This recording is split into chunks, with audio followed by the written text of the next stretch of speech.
Bom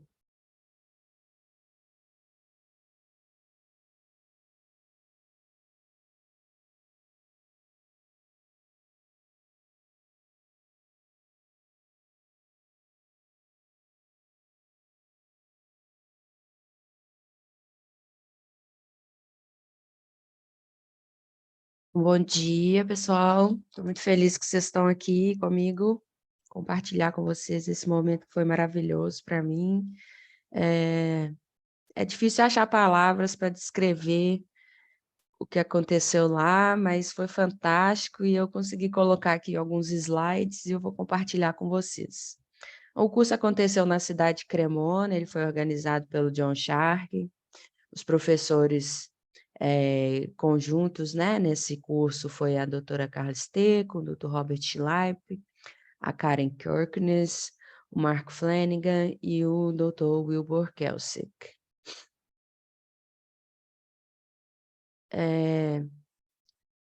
Vou falar um pouquinho de mim. Eu sou graduada em fisioterapia desde 2006, sou pós-graduada em movimento humano pela Faculdade Delta, através da propulsão. Tenho a certificação 1 e 2 na formação de PNF, tenho a formação do método MoveFlow, tenho a certificação internacional do Fascial Fitness Training e também tenho a certificação Fascial Manipulation nível 1 pelo método Stecco. E agora eu participei desse curso maravilhoso que foi o Fascia Focus Dissection Retreat na Itália. Falar um pouquinho do John Sharkey.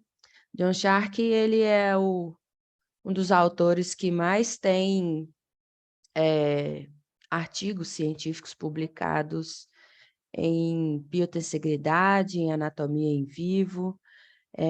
Ele fala muito, né? Muito tem se falado dessa forma que já pode se definir a estrutura anatômica em formas, né? E ele fala muito da forma do torus, no momento que, desde a multiplicação celular até o desenvolvimento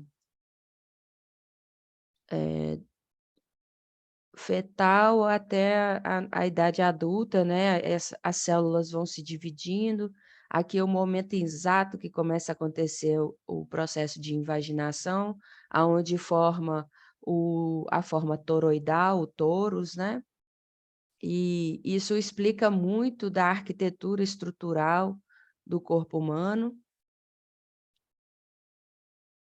E eu sou encantada e fascinada por tudo isso.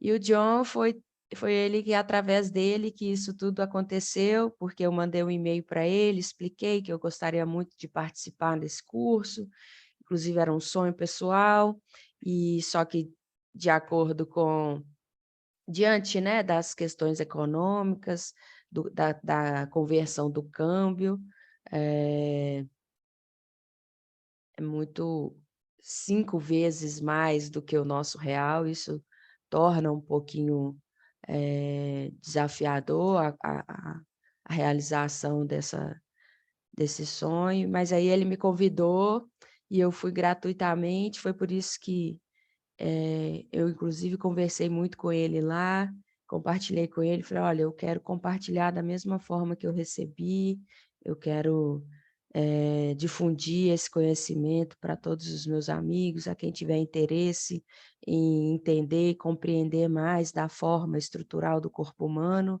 e aí é isso que me move, e é por isso que eu estou aqui". E a gratidão a ele, a esse coração bondoso dele, e lá também, assim, depois que acabou o curso, nós, fomos para um barzinho tomar uma cerveja e, assim, lá tomando cerveja, todo mundo conversando, eu sentei do lado dele, nós compartilhamos algumas histórias e, os momentos que eu tive com ele lá foram, assim, foram várias aulas que ele me deu conversando ali, foi muito legal. É de um coração incrível, é um ser humano fantástico, conhece, entende muito, humilde em compartilhar, o ambiente foi incrível, assim, todo mundo que estava lá, todos os participantes, todos os professores, estava todo mundo, assim, num objetivo comum, né, então a energia de todo mundo era fantástica. Então falar um pouquinho da história da anatomia, que é onde tudo começou. A Itália, ela tem um histórico muito grande, né, em relação à anatomia. Primeiro começou com Da Vinci, e aí foi difundindo. E aí eu passei pela Universidade de Pádua, aonde tem esse teatro anatômico, né, inclusive no inglês, eles usam a palavra, da sala de cirurgia, né, da sala cirúrgica, eles falam de, eh surgery theater, que é teatro da cirurgia, mas isso foi derivado hoje tá mais, não usa tanto esse termo, mas esse termo foi muito usado no começo, dos anos. Na Inglaterra ainda usa muito esse termo, porque vem do inglês, e tudo derivou a partir desse teatro anatômico que foi construído em Pádua, nos anos de 1300. Nessa época, a dissecação só acontecia no frio, no inverno, porque não tinha energia para refrigerar os corpos, então os estudantes eles ficavam nessas galerias aqui, e não tinha como sentar, e era tudo à luz de velas, e o professor ficava lá embaixo, aqui nesse pontinho, aonde está o corpo, e na verdade, assim, o professor ele não tocava lá nos anos de 1300, ele não encostava no corpo, porque tinha um estigma de que quem tocasse no morto ou encostasse no sangue estava amaldiçoado, então ele ia dizendo como que era feita a dissecação e ele escolhia um aluno prodígio para poder, ir fazendo esse processo juntamente com ele. E aí eu estive lá, entrei lá no teatro anatômico, que era tudo iluminado por vela. Imagina só, né, em 1300 como que era estudar a anatomia humana através, né, dos recursos que eles tinham, mas foi através do que eles tinham que nós chegamos até aqui. E aqui nessa sala, que eles ficavam aqui no teatro anatômico, e depois eles saíam do teatro anatômico para poder vir aqui nessa sala fazer as anotações.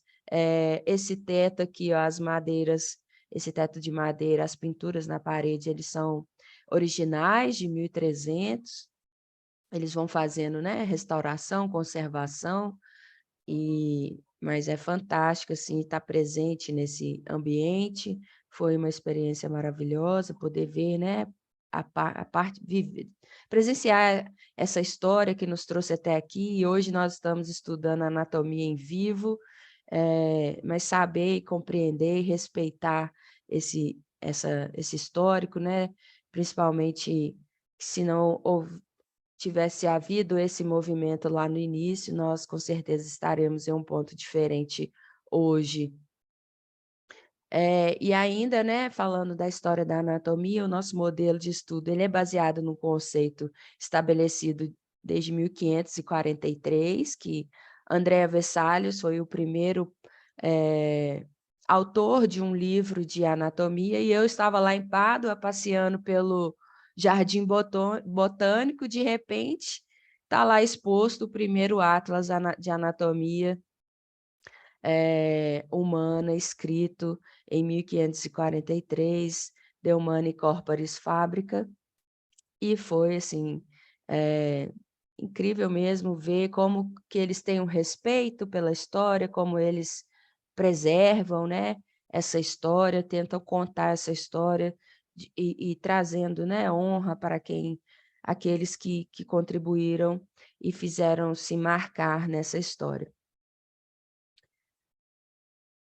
E ainda na história da anatomia, a gente pode ver que, em 1843, esse autor aqui, o Borgery, ele é um francês, ele também já fez alguns desenhos, e aqui nessa época nós não tínhamos a tecnologia que permite difundir o conhecimento da forma que nós temos hoje, principalmente a internet. Então a perspectiva desse anatomista já considerava o sistema facial, e aí depois nós passamos para 1989, aonde Netter, né, que é um atlas de anatomia, onde a maioria das pessoas que estudam anatomia hoje ainda estudam no Atlas do Néter, Sobota, tem vários outros aí também, mas esses 2 são os mais, significativos nesse processo.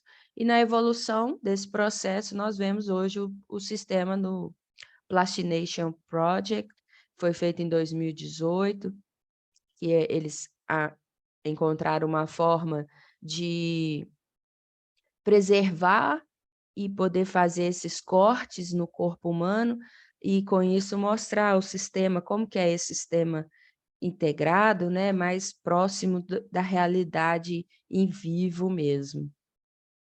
Onde a gente vê aqui, né, as fibras musculares, como que é tudo um conectado ao outro, não existe espaço, não existe, espaço livre, né, entre as estruturas, é tudo conectado. Aqui é a parte óssea, aqui é um corte da panturrilha, a tíbia, a fíbula, e é muito lindo de se ver tudo isso.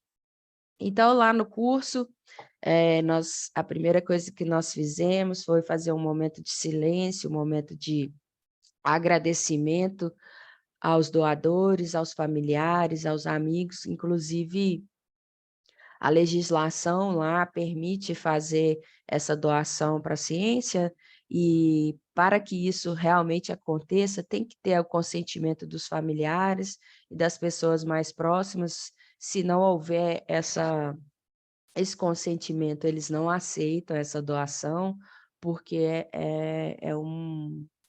eles levam muito a sério essa parte do respeito, né, principalmente aos familiares, porque é um momento de dor, né, da partida de um ente querido, e fazer valer esse desejo da pessoa, né, de doar o seu corpo para a ciência.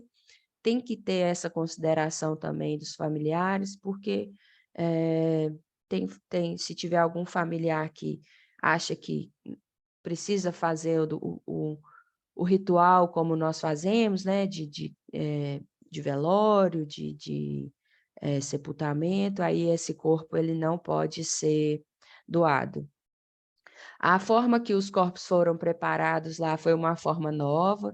A princípio, nós teríamos o corpo preparado com formaldeído, mas de última hora houve essa mudança e foi fantástico, porque foi a preparação fresh frozen. Os cadáveres eles são preparados, na verdade eles pedem para não usar o termo cadáver, e sim espécimen.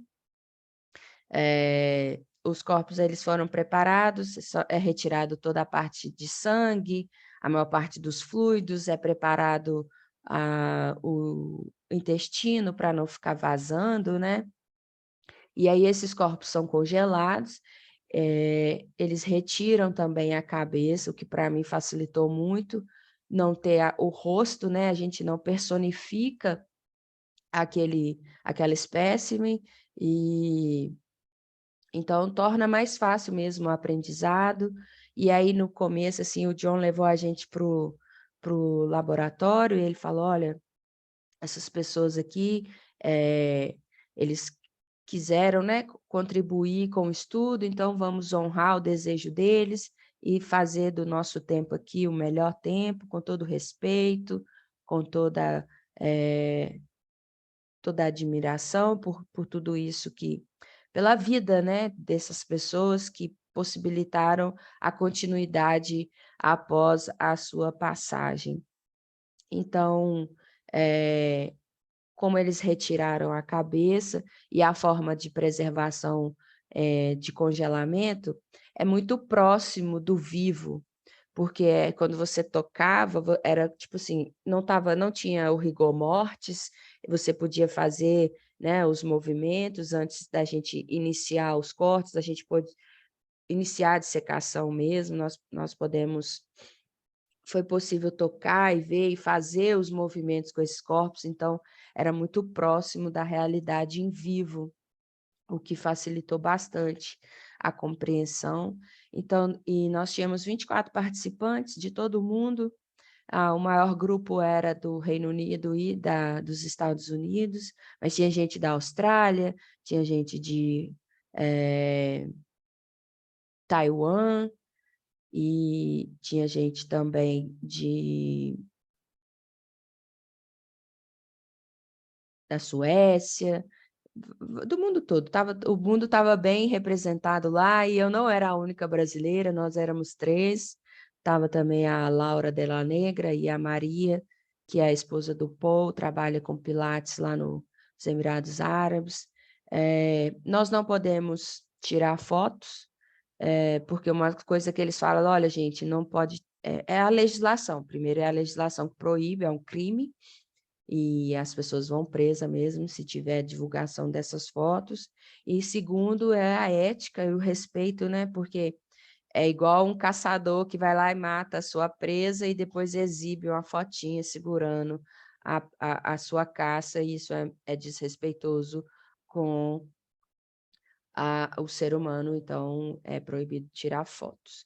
E assim, a minha experiência, nenhum livro faz justiça ao que eu vi lá, porque a gente tá, e olha que nós temos livros muito bons, nós temos, né, o Atlas da Carla Esteco mesmo, é muito próximo da realidade em vivo, porém, ali no livro a gente está só apresentando um pedaço do corpo, e aí ver o todo, ver a integração, porque não tem começo, não tem fim, é inteiro, é integrado, é completo e só separa quando a gente corta.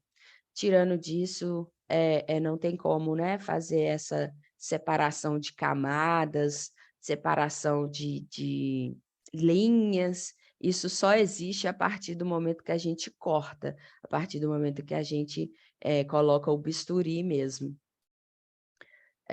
Nós começamos, né, a primeira, antes de ir para o laboratório em si, nós tivemos uma aula com a Carla Esteco sobre a face superficial, e eu vou compartilhar com vocês aqui um pouquinho dessa aula.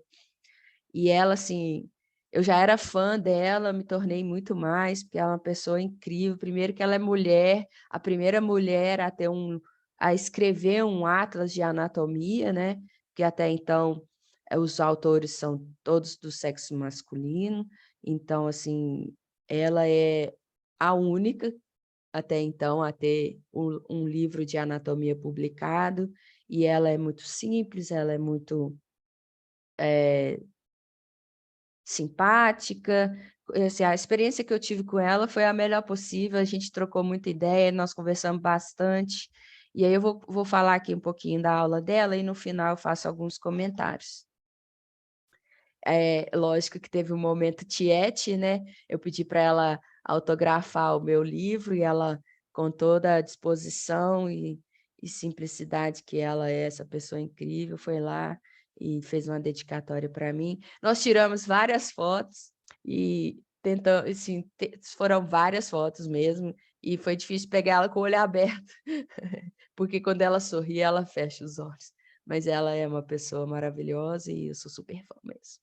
Aqui dá para ver, né, o quanto eu sou fã dela, porque aonde ela estava, assim, eu tentava ficar o máximo próximo dos professores para ouvir os comentários, para estar participando mesmo das conversas, e assim, eu não tive vergonha nenhuma, eu ficava de um lado para o outro, indo e voltando para poder absorver o máximo de conhecimento dessas pessoas possíveis.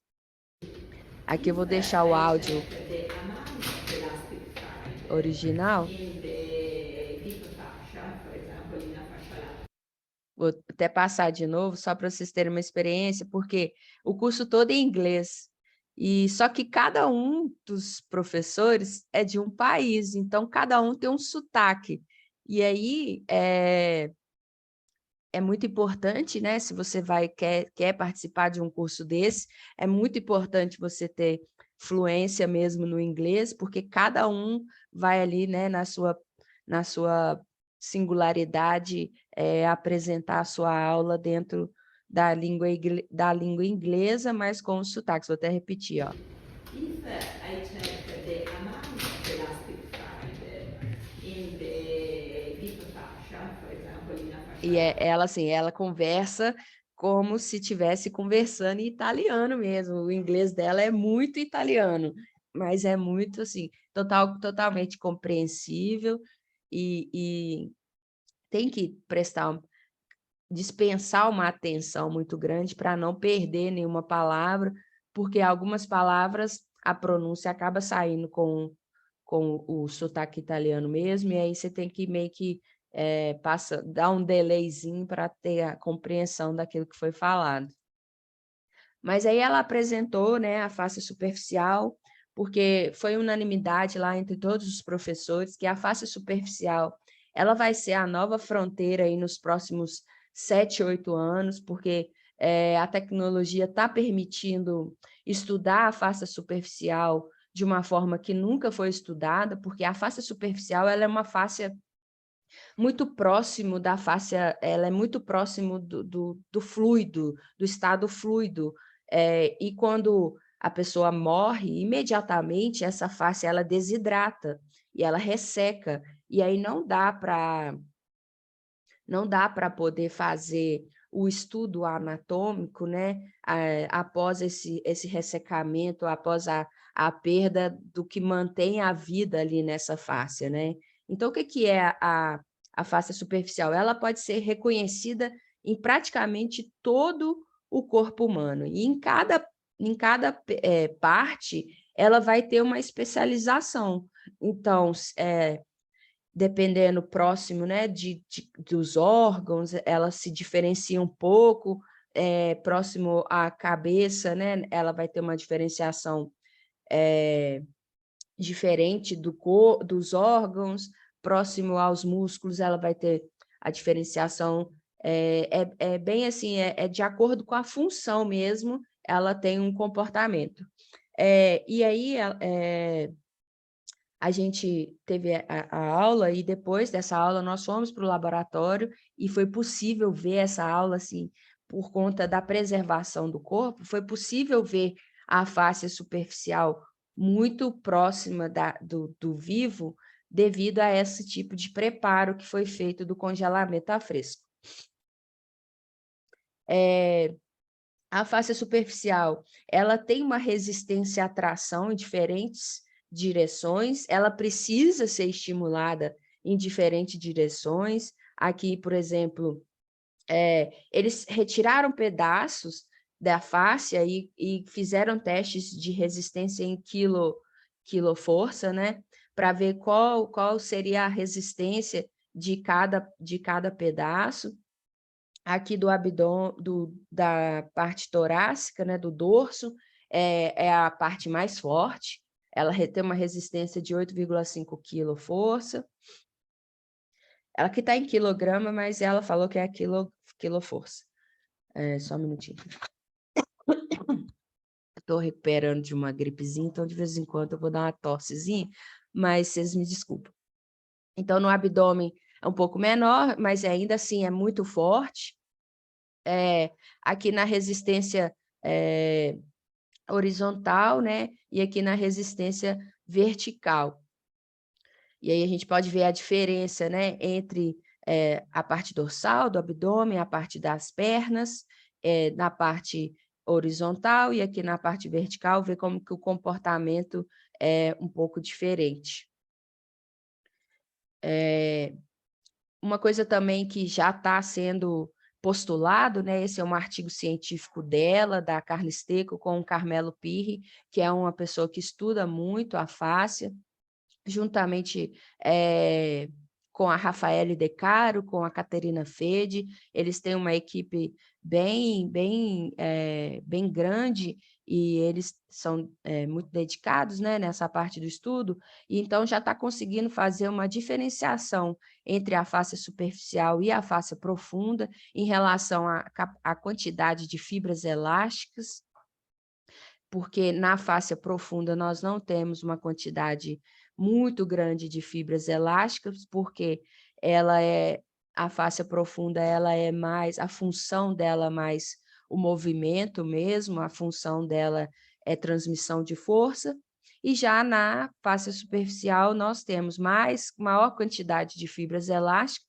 porque ela tem uma capacidade mais fluida de se modificar de acordo com aquilo que está sendo exigido dela momentaneamente.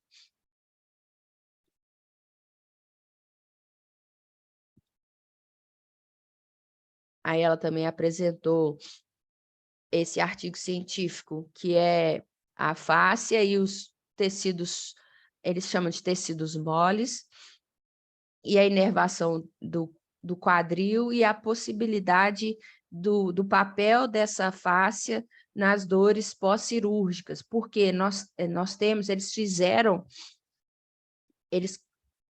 essas amostras que eles recolhem durante processo cirúrgico, que eles têm autorização, porque a Carla mesmo é uma cirurgiã ortopédica,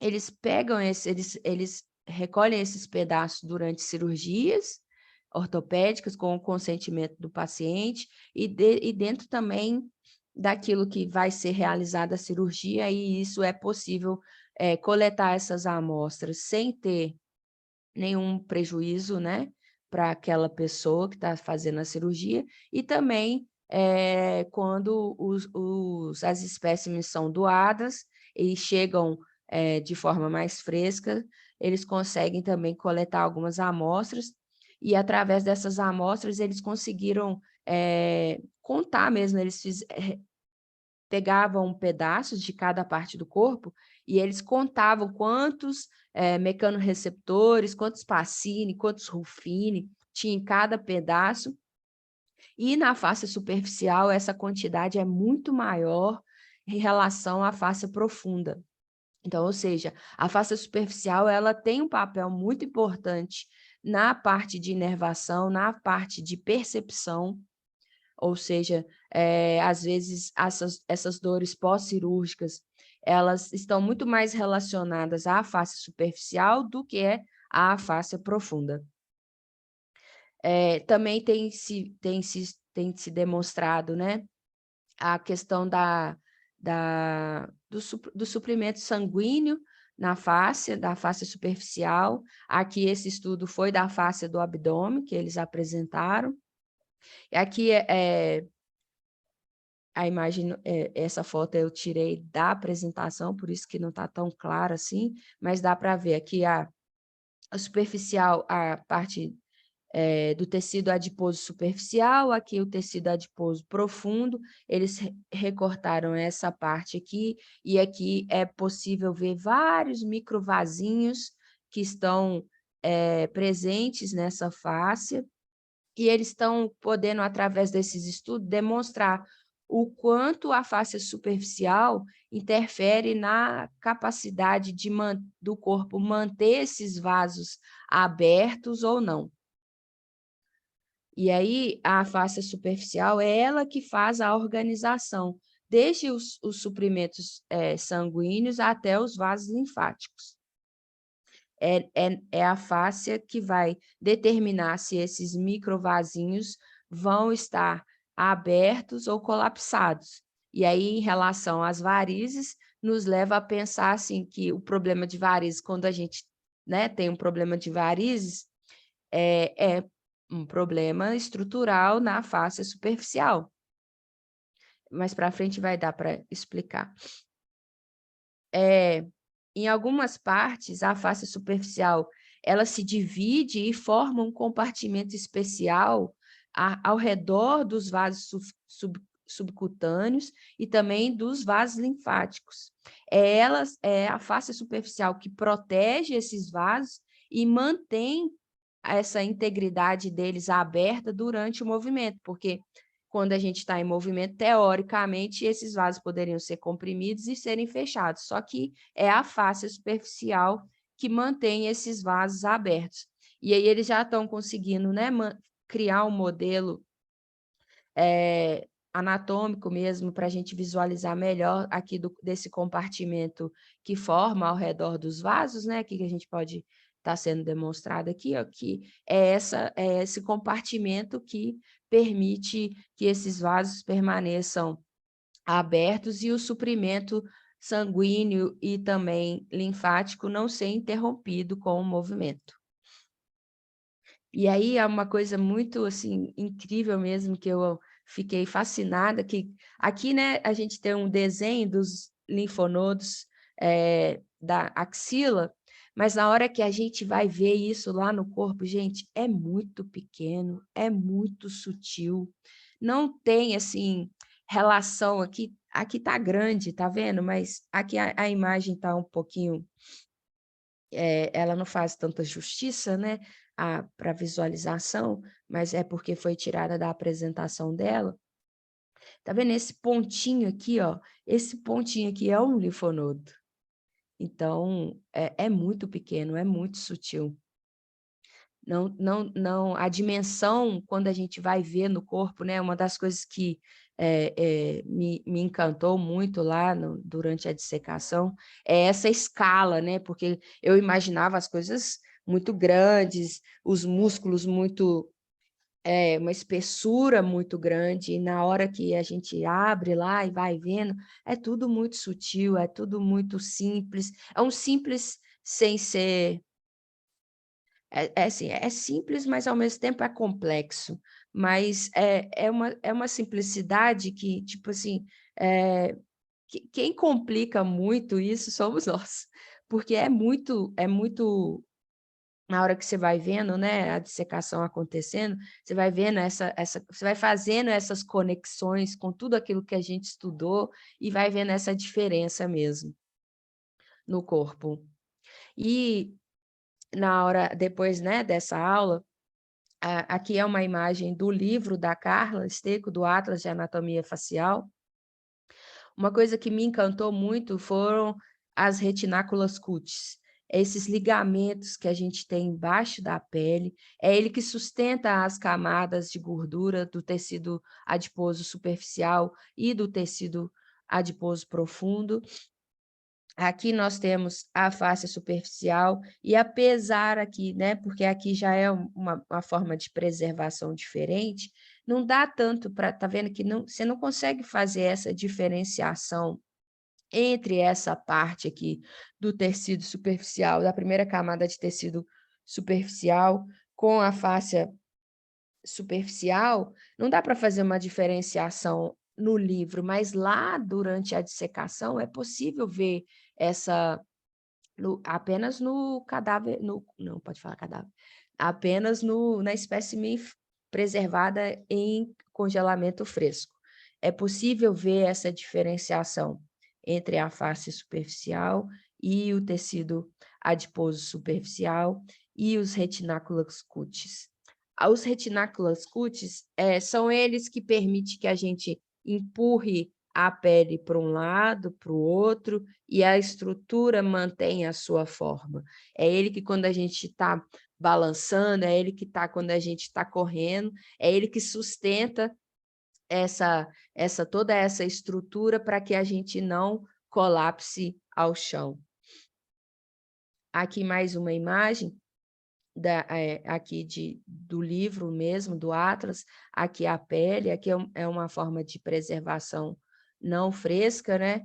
E aqui dá para ver a pele, o lóbulo de gordura, aqui o ligamento, né, da retinácula cutis superficial, aqui a face superficial, tá vendo essa linha branquinha aqui bem fininha, e aqui embaixo a gente já vê a face profunda. A face profunda ela tem uma relação direta com os músculos e a face superficial, a maior relação dela é com essa parte do tecido adiposo superficial e do tecido adiposo profundo. E o tecido adiposo superficial e profundo, ele não é só uma camada de gordura, é também nessa parte que acontece o nosso metabolismo, que acontece a troca dos fluidos, a dinâmica dos fluidos, a parte hormonal, ele tem um papel muito importante em toda essa parte nossa do metabolismo. Aqui uma imagem também do livro da Carla, que aqui já é uma imagem histológica, né, que já está, eles já têm esse atlas, ele é de 2015, mas já tem, né, essas imagens, aqui o ligamento da retinácula cutis, aqui a pele, aqui o tecido superficial adiposo superficial, aqui já podemos ver a face superficial, e a face superficial, ela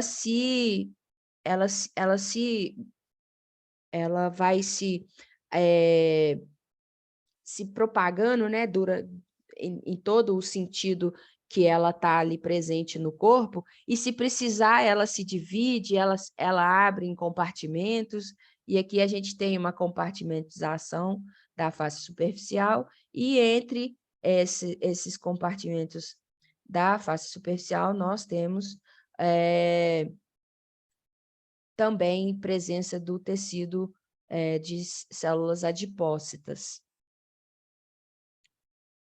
E aí aqui, né, uma ilustração também do livro da Carla Stecco, mostra, né, o papel da retinácula cutis, que é manter a integridade estrutural durante o movimento e manter também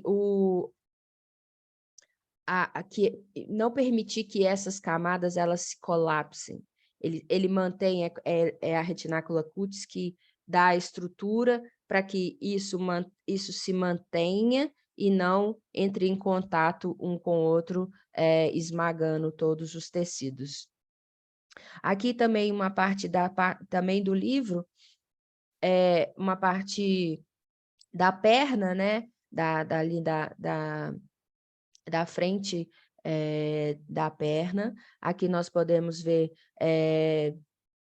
um septo, que é onde a fáscia se conecta, mantém, esses septos é que fazem a conexão, né, entre a fáscia superficial e a fáscia mais profunda. Aqui é a fáscia superficial da perna, aqui é um edema que tinha, né, nessa amostra.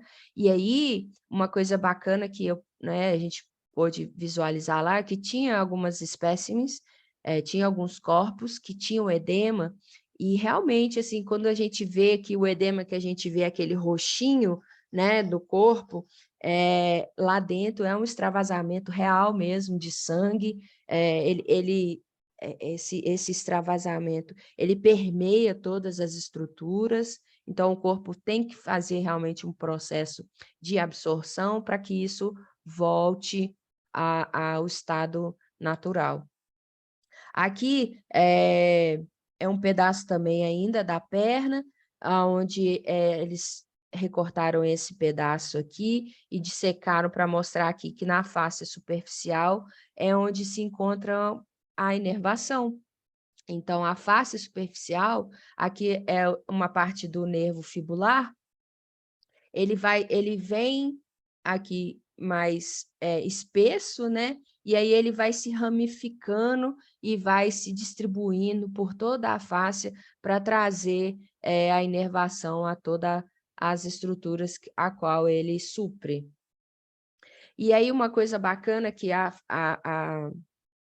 Carla apresentou lá é a relação da face superficial com a obesidade. Ela apresentou imagens de ressonância magnética, onde de pessoas sem sobrepeso, com sobrepeso e com obesidade.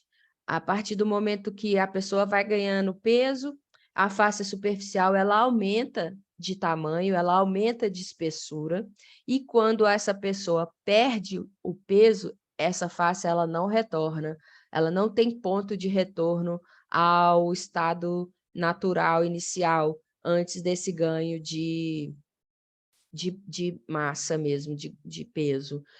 Então, nos faz pensar em relação à obesidade, né, que muito mais fácil do que ficar fazendo, né, medidas pós ao estado de obesidade, é melhor prevenir mesmo a obesidade. Eu mesma, eu conversei muito com a Carla, porque eu era obesa grau 3, e agora eu estou, né, obesa grau 1, tenho muitas sobras de tecido, tenho muita sobra de pele, e não tem volta mesmo. A única forma de retirar esses excessos é através da cirurgia, porém, uma coisa que já está tendo evidência em relação a essa parte especificamente na obesidade, é que massagem ajuda muito na reorganização dessa fáscia. A fáscia superficial gosta de compressão,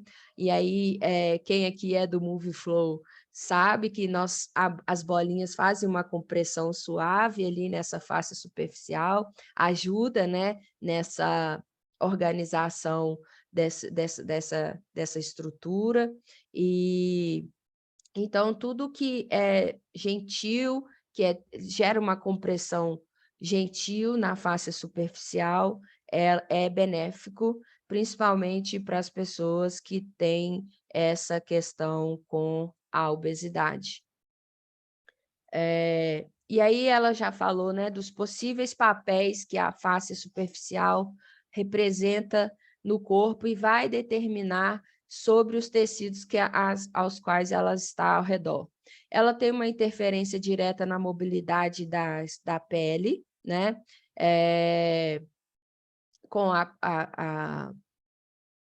o avançar da idade, né, nós temos as pitoses, as rugas, e considerar a mobilidade da fáscia superficial em relação aos demais planos profundos e à pele é muito importante para cirurgias plásticas.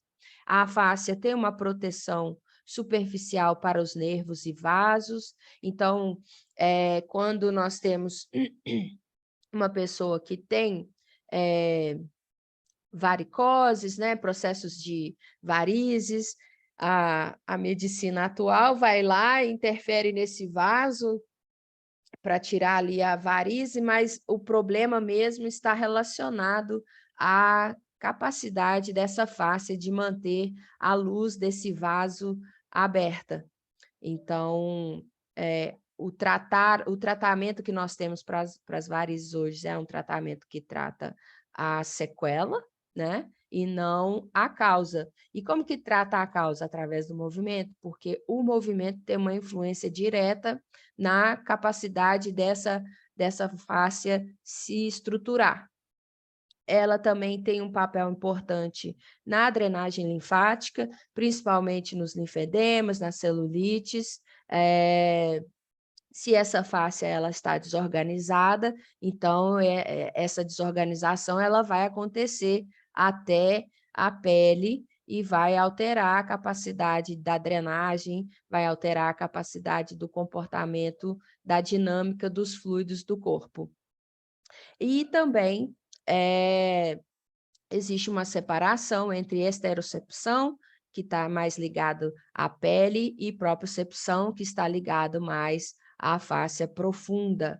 E aí nós entramos aqui nas cicatrizes, porque a cicatriz, ela, quando nós temos uma cicatriz, ela gera, quando a gente chama de silêncio, existe um silêncio entre a comunicação de um lado da cicatriz com o outro lado. A cicatriz torna silenciosa, impede, né, essa comunicação. Então, o corpo tem que criar uma comunicação colateral ao redor dessa cicatriz, e isso também, a face superficial tem um papel importantíssimo na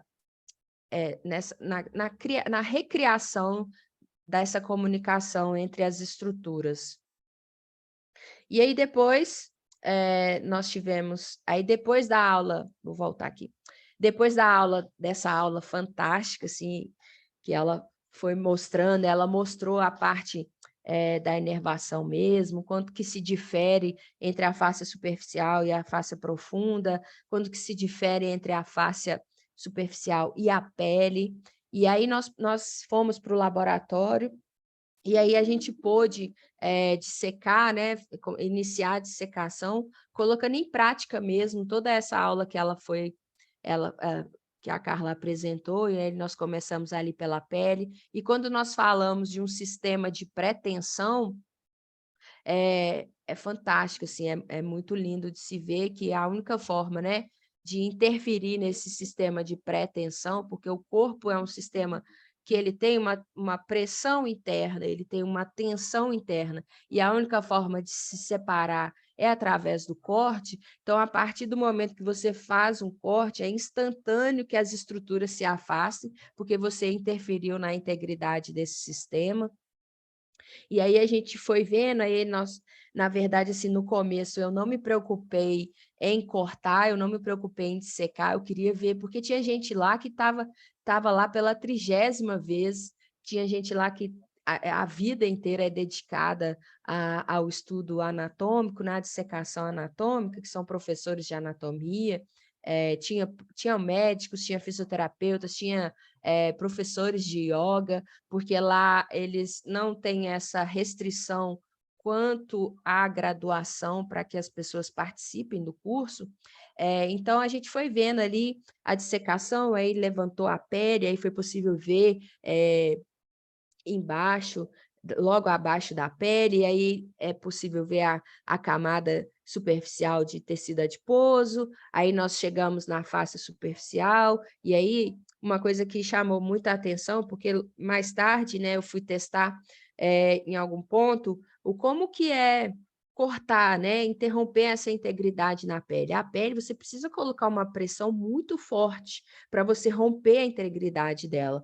Mas logo abaixo dela, se você mantém essa mesma pressão que você precisou imprimir sobre a pele para que ela se separe, você já vai logo profundamente, porque abaixo da pele é tudo muito sutil, é tudo muito delicado, então não precisa da mesma força que a gente coloca para cortar a pele. E eu tive o privilégio de ficar na mesa que estava a Karen Kirkness e o Paul Thorley. Esses dois profissionais são incríveis. O Paul tem 20 anos de experiência em dissecação anatômica. A Karen é professora do King's College, lá em Londres. Ela é professora de anatomia, ela já fez mais de 30 cursos de dissecação, e assim, ela foi fazendo ali camadinha por camadinha, explicando tudo em relação à aula da Carla, e foi assim, uma experiência incrível mesmo, e fantástica de presenciar tudo isso. E aí depois nós tivemos intervalo para o almoço, nós voltamos com a palestra do Robert Leip. Eu não vou falar da palestra dele toda aqui, da aula toda dele aqui, senão nós vamos ficar, dá para ir alguns dias, né, falando de tudo isso, mas foi uma aula muito interessante. Ele é uma pessoa incrivelmente gentil, de um alto astral, brincalhão, ele é muito legal, assim, de interagir com ele, nós conversamos um pouco que eu pude conversar com ele, e aí como eu estava lá com a camisa do Move Flow, a Carla também, ela falou assim, eu quero saber o que que é o Move Flow, o Robert também, eu quero saber, aí eu passei para eles os perfis e tudo, que eu falei, né, que é o método brasileiro de treinamento neuromiofacial, e de uma forma expliquei, né, como que o Move Flow, de uma forma gentil, trabalha a tensegridade do corpo, e eles ficaram super interessados, essa interação com eles foi muito bacana. E como o Robert é alemão, agora eu vou mostrar para vocês o Robert falando o inglês com sotaque alemão. In fall last year, also in Science Translational Medicine, which is a very high impact paper, and it included 500,000 patients. E aí ele estava falando nesse pedaço aqui, que eu achei interessante trazer para vocês, eles têm produzido algumas evidências em relação ao uso de anti-inflamatórios, porque tem se descrito que o corpo tem realmente esse sistema autorreparador, autocurativo. E como a gente tem aquele efeito cascata que estuda nos vasos sanguíneos da coagulação do sangue, essa capacidade de autorreparo, ele também tem ali, passo a passo, etapas por etapas, e quando a gente usa o anti-inflamatório altera essas etapas e impede a capacidade dessa função de criar o reparo, ou seja, o anti-inflamatório, com o uso do anti-inflamatório, há uma maior cronificação das patologias, há uma maior cronificação dos problemas musculoesqueléticos como um todo, porque o anti-inflamatório ele altera essa capacidade natural do corpo de se autorregenerar. Os estudos que eles têm apresentado são bem robustos. No Reino Unido mesmo, eles fizeram um com 500 mil de pacientes.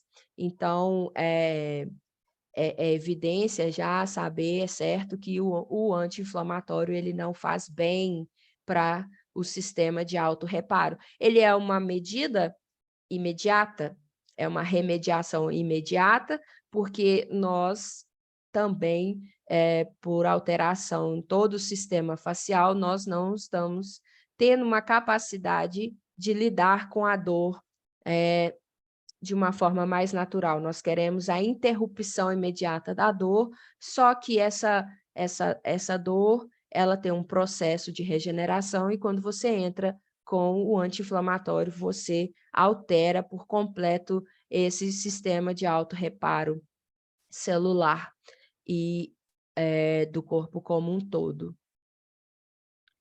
Aí também estava presente lá o Wilbur Kelsey, que o Wilbur ele é de Dominica, mas ele mora no Canadá, ele é do Comitê Olímpico do Canadá, ele treina os atletas do atletismo, inclusive ele mostrou lá alguns desses atletas que tiveram algumas lesões, mas que eles têm tratado esses atletas desde o treinamento até a parte da fisioterapia regenerativa, curativa, eles têm tratado a partir da abordagem facial. Ele também deu 2 aulas para a gente, uma sobre transmissão de força e uma sobre tensegridade, foi bacana demais, foi muito interessante estar presente lá e poder assistir essa aula.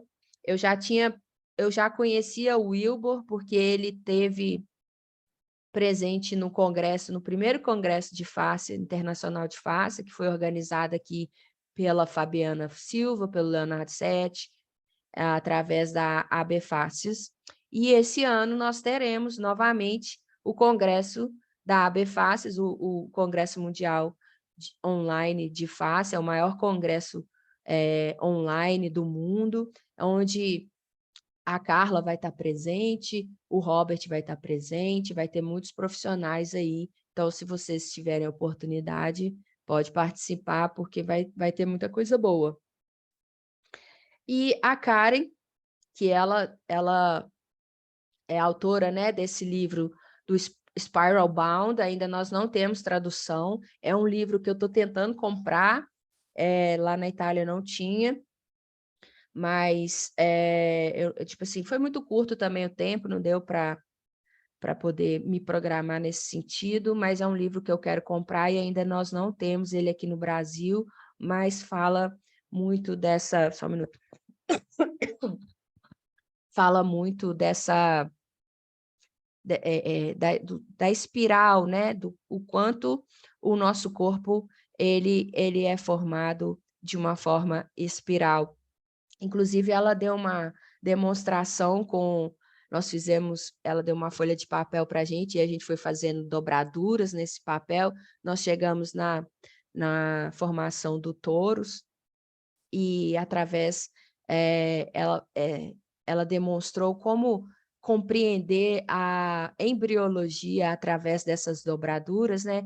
Porque quando o embrião está se formando, ele vai dobrando entre ele até chegar naquele processo de invaginação, daquele videozinho do começo ali do John Shark, e ela fez essa demonstração com a gente, e, tipo assim, caiu a ficha completamente em relação à embriologia, da formação, como que é tudo através do movimento, através das forças que atuam sobre o corpo. Então, compreender as forças que atuam sobre o corpo te permite compreender a estrutura do corpo como um todo.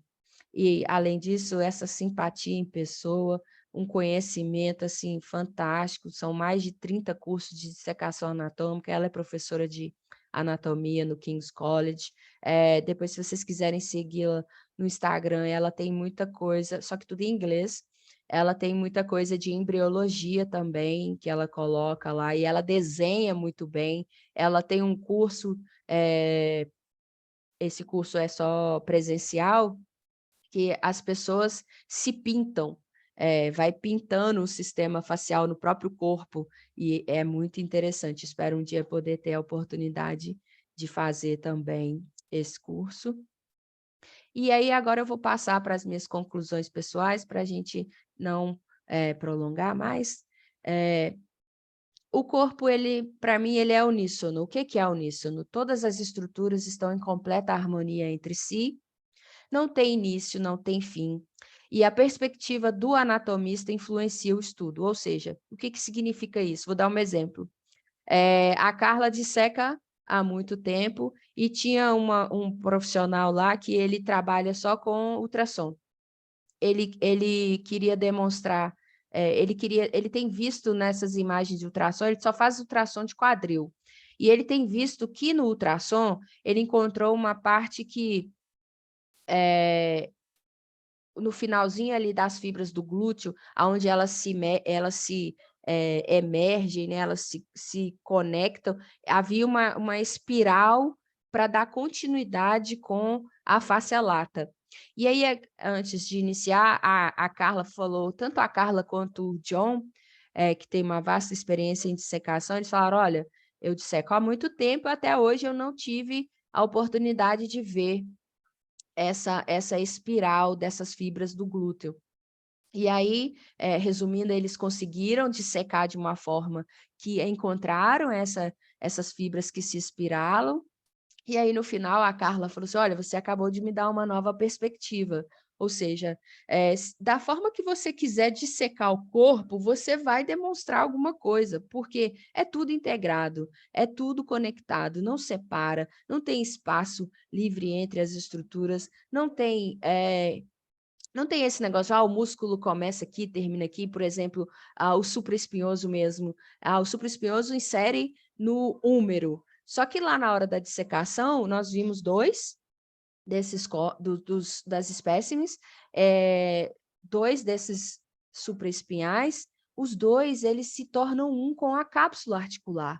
Não chega até o húmero, não tem ponto até o húmero, mas se você quiser dissecar e falar que ele termina no húmero, você vai conseguir fazer, e foi assim que foi feito até aqui. Só que na hora que você vai ali no próximo, né, do sistema em vivo, você vê que o supraespinhal ele se imerge, ele se conecta completamente, ele se torna um com a cápsula articular do ombro.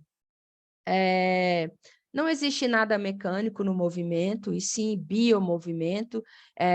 Na hora mesmo que, depois que eles tinham encontrado essa parte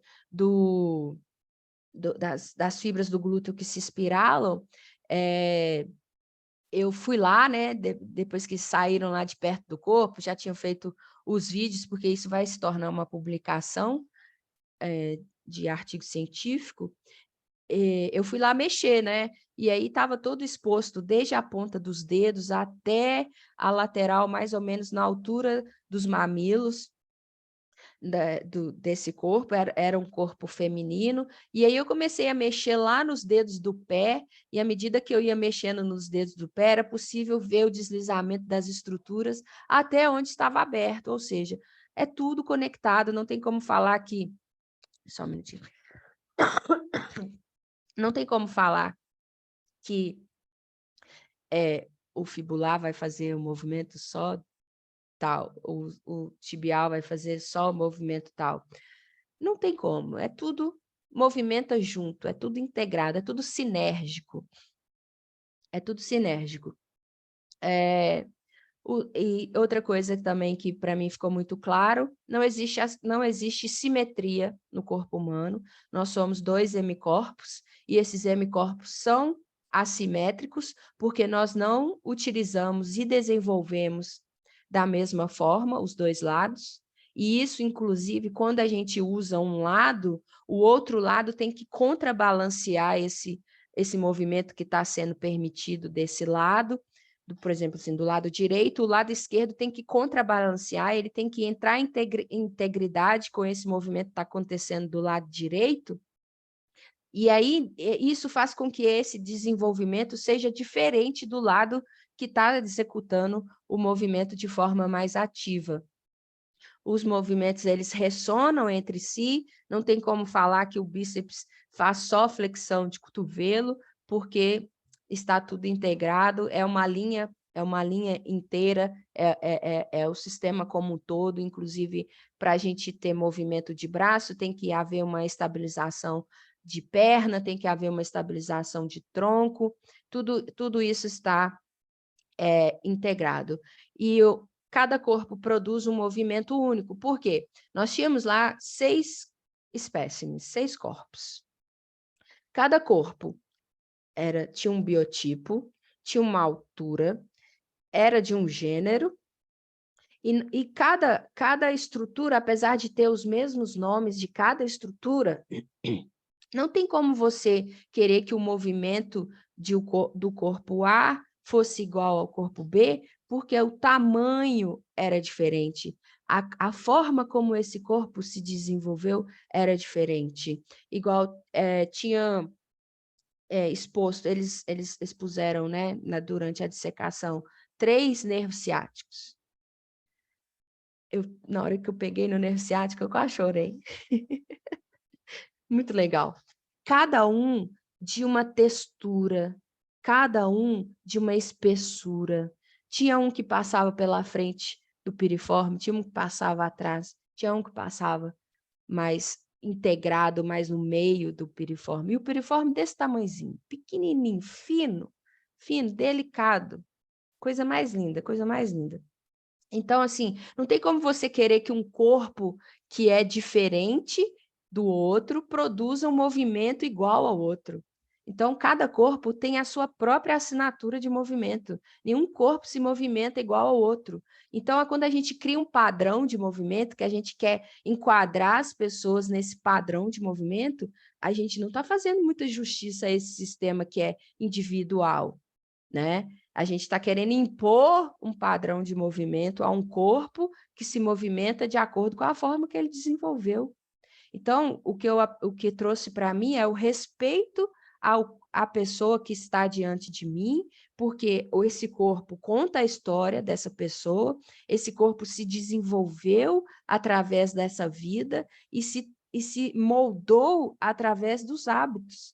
E aí, eu querer colocar um padrão de movimento nesse corpo, eu vou exigir uma adaptação a esse padrão de movimento que eu estou querendo impor a esse corpo, e essa adaptação que vai ser gerada, a gente não tem garantia se vai ser positiva ou se vai ser negativa, porque todo estímulo que você dá ao corpo, ele vai gerar uma adaptação no período de tempo. E a resposta, como esse corpo é único, a resposta do corpo A não vai ser igual ao corpo B. Então, mais uma vez, a gente precisa compreender que nós estamos tratando de indivíduos e que indivíduos vão produzir movimento de acordo com a sua própria história. Querer colocar padrão, vamos colocar lá na flexão de ombro, que o húmero tem que se comportar em relação à escápula, tem que abaixar tantos graus, isso não existe no padrão, não tem como ser repetido, não tem como um corpo repetir o padrão do outro, porque cada um é único. E aí, mais uma vez, nós somos 37 trilhões de células, nenhuma célula é igual à outra, e como você pode querer que esse corpo, que não tem nem as próprias células iguais à outra, se movimente dentro de um padrão de movimento? E outra coisa que ficou muito claro para mim é que não existe nenhum sistema que seja mais importante que o sistema como um todo. As forças que atuam sobre o corpo, elas podem ser definidas como forças de aproximação e forças de expansão, aproximação das estruturas. É agora que eu vou interromper o compartilhamento só por um momento. para eu mostrar uma coisa aqui para vocês.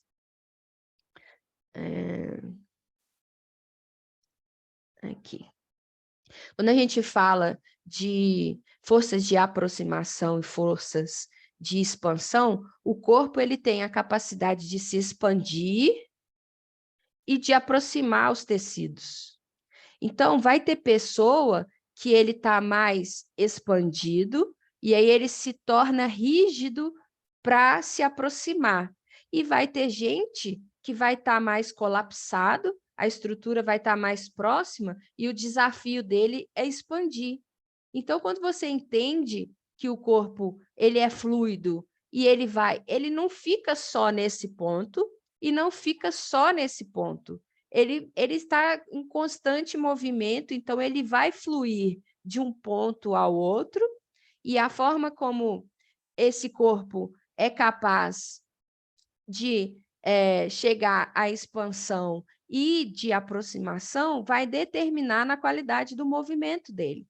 Então, vai ter pessoas que você precisa trabalhar mais a expansão, vai ter pessoas que você precisa trabalhar mais a aproximação, e não tem como determinar que o que resolve é a aproximação, o que resolve é a expansão, porque nós precisamos dessa capacidade fluida de ser um corpo. Isso é o que a gente chama de resiliência, é a capacidade da gente adaptar ao que está sendo exigido da gente como um todo. E aí, para finalizar, vou voltar aqui a compartilhamento de tela para a gente finalizar.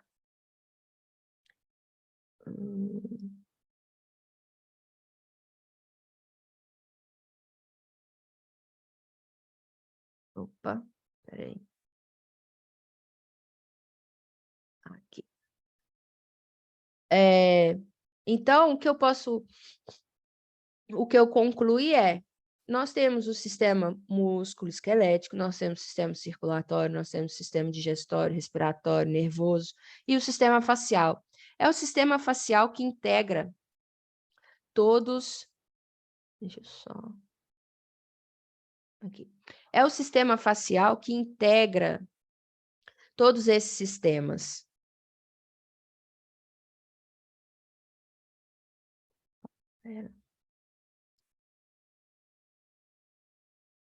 Aqui.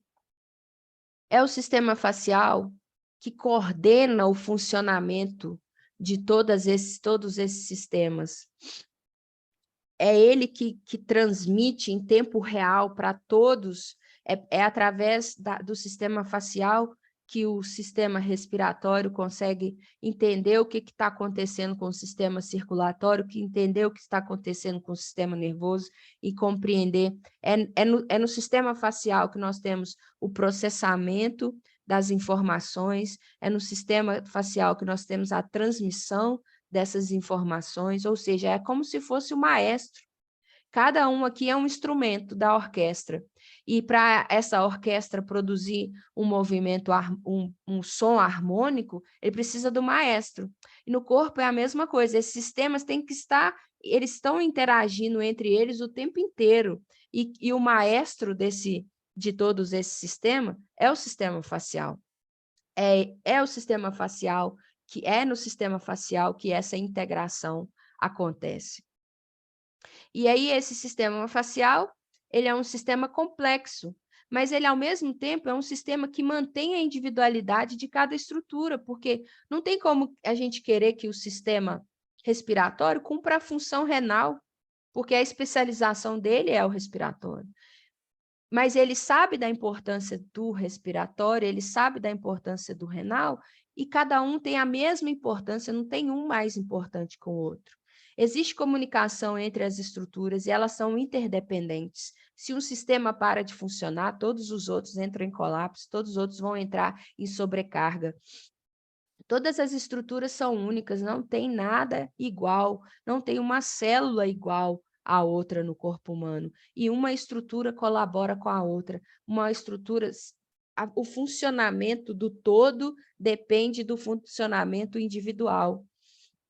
E existe ordem e regra no corpo humano. E a ordem da vida é manter a homeostase, é manter o equilíbrio, é manter a harmonia, é manter o menor gasto energético.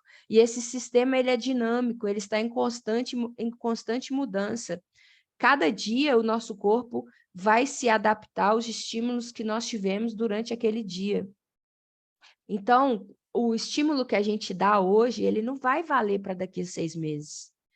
É isso que, outra forma que a gente pode conscientizar os nossos pacientes de que eles precisam do estímulo constante. É a constância do movimento que produz a saúde do movimento. Não adianta a gente, não tem como estocar o movimento. Não, aí por isso que as pessoas vão lá, fazem a fisioterapia, ou fazem o treinamento físico, aí para de treinar, para de fazer a fisioterapia e tudo se transforma e tudo se modifica, porque está em constante mudança o tempo inteiro.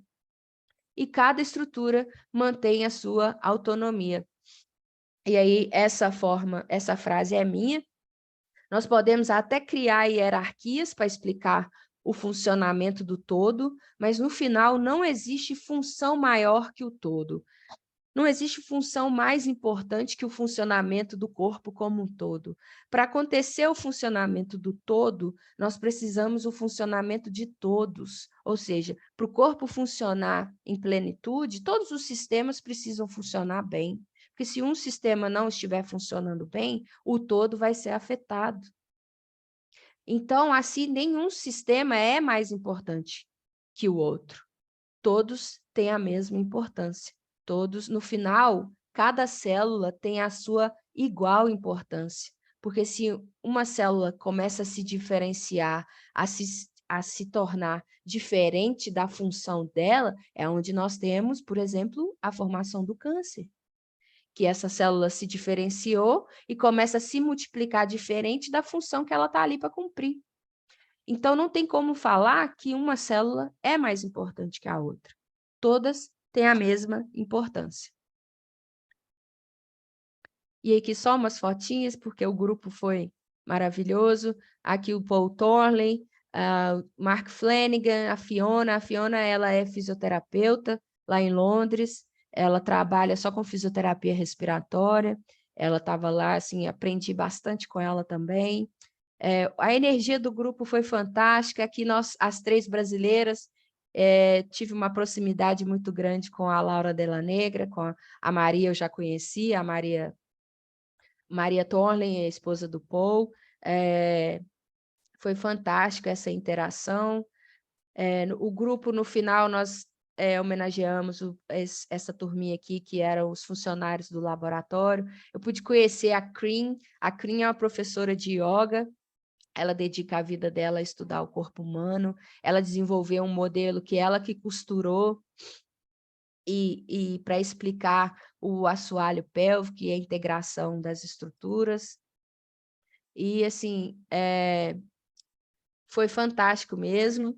E aí, agora, para finalizar, eu queria apresentar para vocês um projeto que eu quero desenvolver, um grupo de estudos de uma forma acessível, de uma forma a difundir esse conhecimento. Eu vou criar aulas mensais para a gente compreender os conceitos básicos de biotensibilidade, face-integridade, que já é uma palavra nova, que já está evoluindo aí nos estudos, no sentido mesmo de difundir esse conhecimento, porque eu penso que quanto mais pessoas conhecerem disso, nós vamos trazer mais resultados para os nossos pacientes, para os nossos clientes. E se nós temos uma comunidade forte, uma comunidade que dá resultado, nós podemos desvencilhar desse sistema que vende apenas a solução imediata, que vende procedimentos desnecessários, intervenções desnecessárias no corpo humano, e respeitando a beleza, a integridade desse corpo, nós podemos resolver o problema de muita gente através do movimento, porque o movimento cura. Mas aí depois eu mando para vocês em relação a mais informações desse projeto, e eu queria agradecer a presença de vocês. Eu sei o quanto vale o tempo e eu aprecio vocês estarem aqui comigo, dividindo o seu tempo para ouvir o que eu trouxe para vocês. E tenho só a agradecer. Deixa eu... O que eu faço aqui para voltar? Para parar o compartilhamento da tela para a gente conversar. Ups.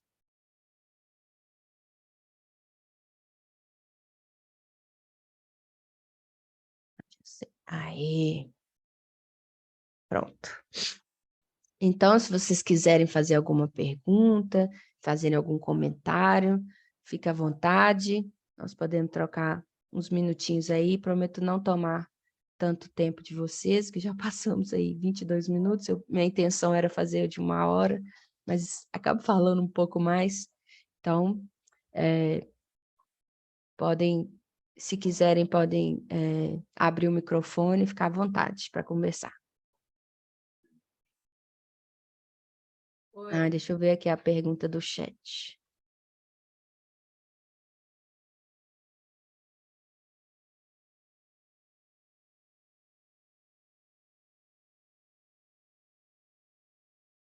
Sim, vi o comentário seu aí, Tati, em relação a não prescrever mais, né, os anti-inflamatórios. Isso é fantástico mesmo, ter essa consciência, né, de que o anti-inflamatório altera o processo da regeneração e nós existem meios, né, de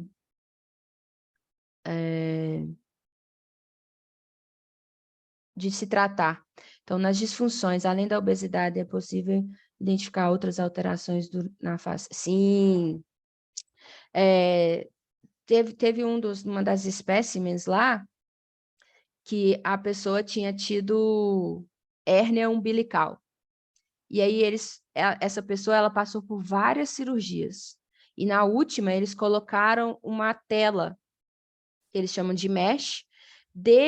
Eles fixaram a tela do mesh, desde as costelas até lá embaixo, a síntese pública. Era uma tela inteira. E essa tela, ela limitou o movimento desse corpo. E, além disso, houve uma maior deposição de gordura nos músculos da parede abdominal. Então, altera, sim, toda a intervenção, toda a disfunção. Outra coisa interessante também que eu vi lá, em uma das espécimes, que tinha tido cirurgia por videolaparoscopia, e por onde passou a cânula do endoscópio, né, a cicatriz era rígida. Era como se fosse um cano mesmo, até o ponto da cirurgia. É bem interessante, assim, de ver tudo isso, né? O quanto que essas intervenções, elas vão interferir no todo.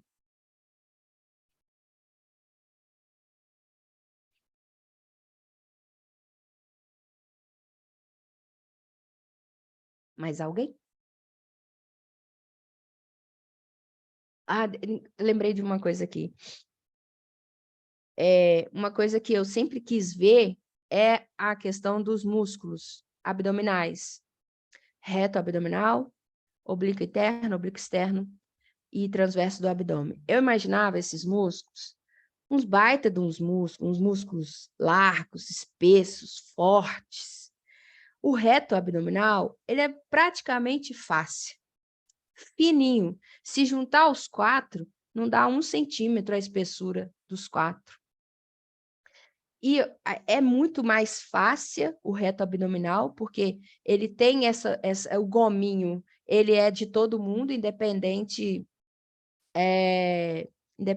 do biotipo da pessoa, se é magro, se é obeso, todos têm essa questão facial, porque ele existe para esses gominhos, eles existem para que quando a gente tem movimento de agachar ou de segurar algo muito pesado, a compressão da pressão interna não explodir os nossos vasos nem os nossos órgãos. E, assim, foi muito legal de ver tudo isso. O diafragma também. Diafragma é só fáscia. A gente imagina um músculo, não é fáscia. É só fáscia, o diafragma. A parte vermelhinha lá que a gente vê no livro que o diafragma tem, não viu. É só fáscia. E cada um de um jeito. Cada um de um jeito, cada um de uma espessura, cada um de acordo com a história daquela vida, né? O quadrado lombar também, na hora que eu toquei no quadrado lombar pela frente, que nós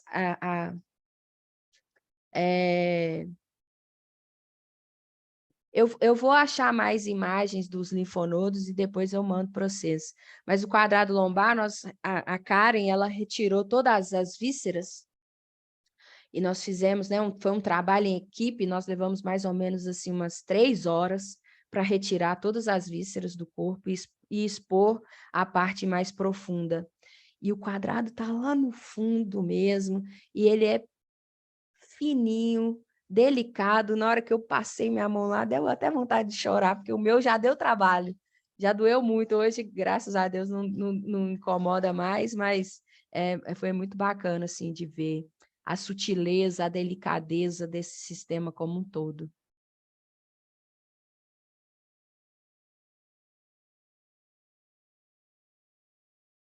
E, assim, os linfonodos, em relação ainda aos linfonodos, teve, na hora da dissecação, a Carla tirou um para a gente, era do menor que a cabeça de um alfinete.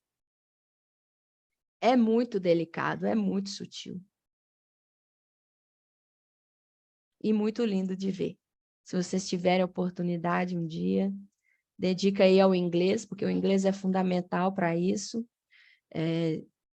Sem o inglês não dá para ir para o curso, porque senão você vai ver muita coisa, mas vai ficar perdido ali na parte da teoria.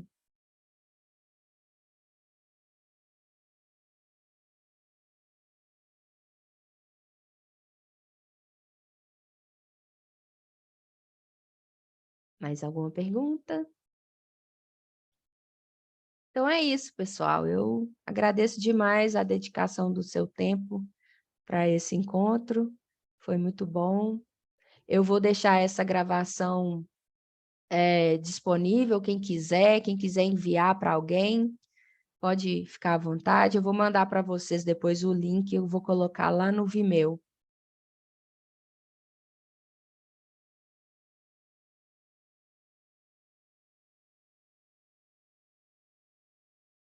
E aí eu mando também em relação às aulas mensais que eu quero fazer, eu quero difundir isso aí de uma forma bem acessível mesmo. Meu objetivo é deixar a nossa comunidade mais forte, porque com profissionais mais fortes nós podemos ocupar o nosso espaço, ocupar o nosso lugar na sociedade e demandar os nossos direitos, que essa profissão nossa é muito linda, trabalhar com o movimento humano, trabalhar com dor, trabalhar com o que a gente trabalha. Nós podemos, além disso, ajudar muitas pessoas. Então, muito obrigada, vou encerrar aqui. Um beijo para todas e até mais. Beijo.